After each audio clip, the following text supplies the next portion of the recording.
O livro da vida.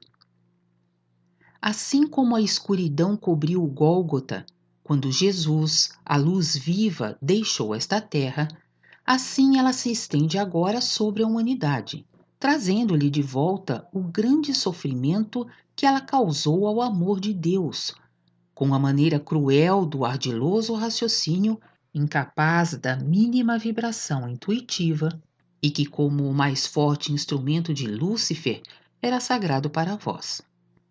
Procurai, pois, agora, seres humanos, se puderdes, proteger-vos da ira sacrossanta de Deus com o vosso raciocínio. Defendei-vos contra a onipotência daquele que magnanimamente vos entregou esta parte da criação para usufruto, mas que devastastes e sujastes como uma estrebaria de animais sem trato, a ponto de aí só poderem habitar o sofrimento e a miséria, porque ante vosso comportamento errado e vosso querer tenebroso, toda a paz e a alegria fogem, toda a pureza se esconde horrorizada. Procurai esconder-vos da indesviável justiça de Deus. Ela vos atinge por toda a parte, executando inexoravelmente a vontade divina, sem perdoar algo da tremenda culpa com que vos sobrecarregastes por presunção e teimosia. Sois julgados antes mesmo que possais balbuciar uma única palavra de desculpa, e de nada vos valem todos os rogos, todas as súplicas, todas as blasfêmias ou imprecações, pois empregastes e dilapidastes imperdoavelmente o último prazo destinado ao exame de consciência e conversão, cuidando apenas de vossos vícios. Não vos digo isso como advertência, pois para tanto já é demasiado tarde. Longe estou de continuar a advertir como tenho feito há anos. Deveis apenas refletir nisso no vivenciar vindouro. Por isso, digo mais uma vez o que esse tempo contém para vós. Talvez o saber disso vos alivie em muitos sofrimentos, mesmo que isso nada mais possa evitar. Sabeis que é o resgate da culpa que vós próprios pusestes voluntariamente sobre os ombros, pois ninguém a isso vos obrigou. Se mediante minhas palavras puderdes, em vosso sofrimento, chegar ao reconhecimento, renascendo assim dentro de vós a saudade pela luz e a pureza, que se objetiva por um pedido cheio de humildade, então, mesmo afundando, ainda poderá existir salvação para vós. Sim, porque o amor de Deus permanece vigilante. Então podereis ver também a nova vida que o Senhor só outorgará àqueles que de bom grado vibram nas sagradas leis da sua criação, que conservam a sua casa, da qual sois apenas hóspedes, livre de todas as ações hostis à luz e que, por sua vez, não devastem criminosamente os belos jardins em cujo esplendor e pureza eles devem continuamente se alegrar, para nisso se fortalecer. Ó cegos, por que não quereis despertar? De tanta coisa grave poderíeis poupar-vos. Dessa forma, porém, todo o vosso ser terá de envolver-se em escuros véus de profunda melancolia, donde somente através dos relâmpagos fulminantes da sagrada ira de Deus vos podem advir ainda libertação e salvação. E essa ira irromperá sobre vós com inimaginável poder no sagrado juízo. O juízo, porém, é diferente do que pensais. Sabeis da existência de um livro da vida, que pelo juiz Deus, em determinada hora, será aberto para cada um. O livro da vida mostra os nomes de todas as criaturas que chegaram à vida e nada mais. As folhas escritas, porém, que constituem esse grande livro da vida, que mostram o pró e o contra de cada pensamento e de todas as ações, de cada um isoladamente, são as próprias almas, onde está impresso tudo quanto elas vivenciaram e executaram no decorrer de sua existência. Nisso, fácil é ao juiz ler claramente todos os prós e os contras. Quanto a essa leitura, pensais também erroneamente. Também isso é muito mais simples do que procurais imaginar.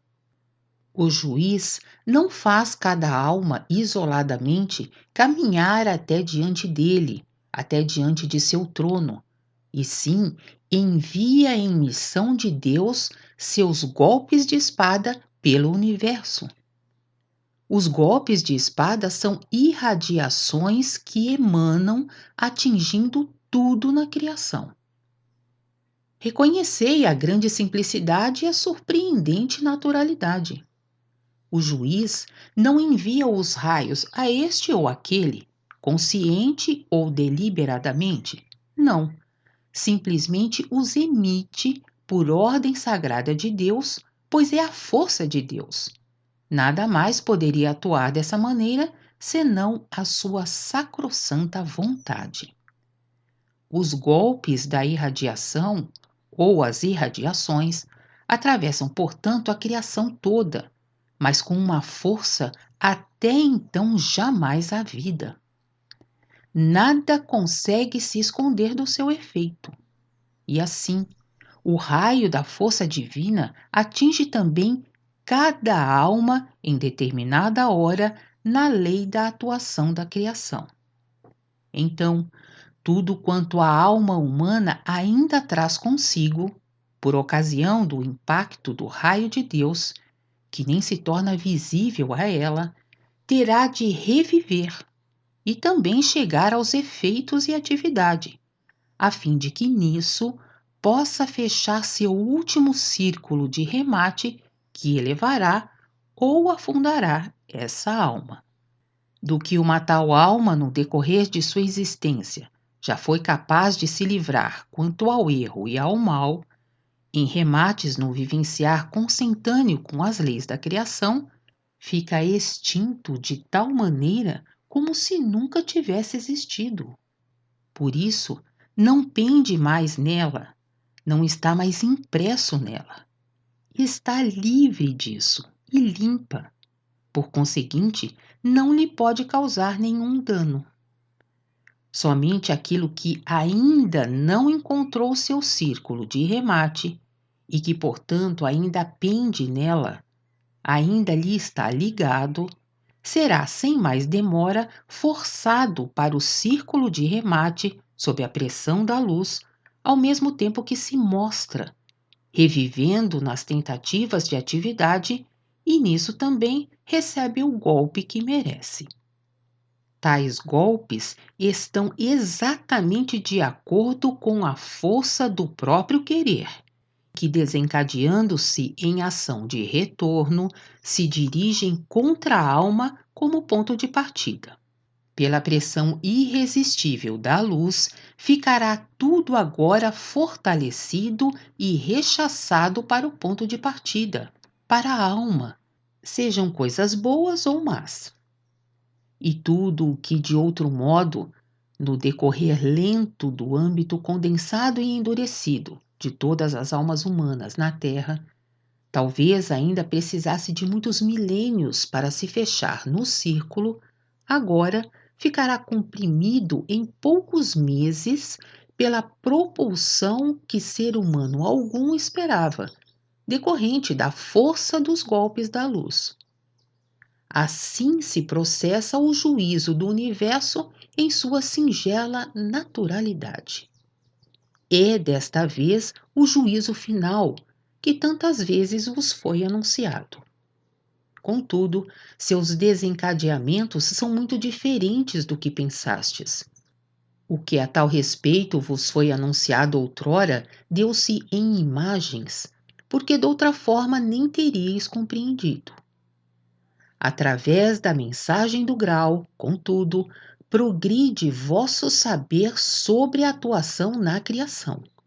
podendo por isso sempre vos ser dito algo mais, pois hoje, devido à minha mensagem, já podeis compreender.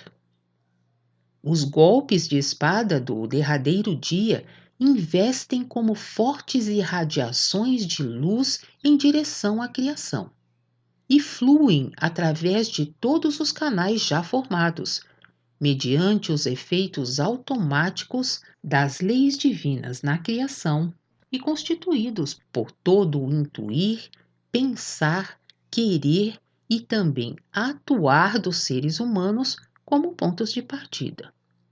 Por isso, os raios julgadores serão dirigidos através desses canais já existentes com incontestável segurança a todas as almas, produzindo lá seus efeitos de acordo com o estado da respectiva alma. Todavia, tão aceleradamente que toda sua existência será trazida em poucos meses para o último círculo de remate de toda a atuação de até então, soerguendo essas almas ou derrocando-as, vivificando-as e fortalecendo-as ou destruindo-as, de acordo com o estado real. Assim é o juízo. Hoje, podeis, através da mensagem, compreender o fenômeno descrito. Antes, não o teríeis podido compreender, e por isso, tudo teve de ser anunciado em simples imagens, correspondendo mais ou menos ao funcionamento do processo. E esses golpes do juízo final já estão a caminho de vós, a caminho de cada um na criação, não importando se está ou não com seu corpo terreno. Os primeiros já vos atingiram, e assim revive tudo quanto ainda pende em vossas almas. Mas também os últimos golpes, que trazem aniquilação ou elevação, são enviados com severidade dominadora para consumar a purificação desta terra. Já estão se arremessando sobre a humanidade e nada consegue em parte alguma detê-los. Na hora exatamente determinada por Deus, será a humanidade atingida de maneira inexorável, porém justa.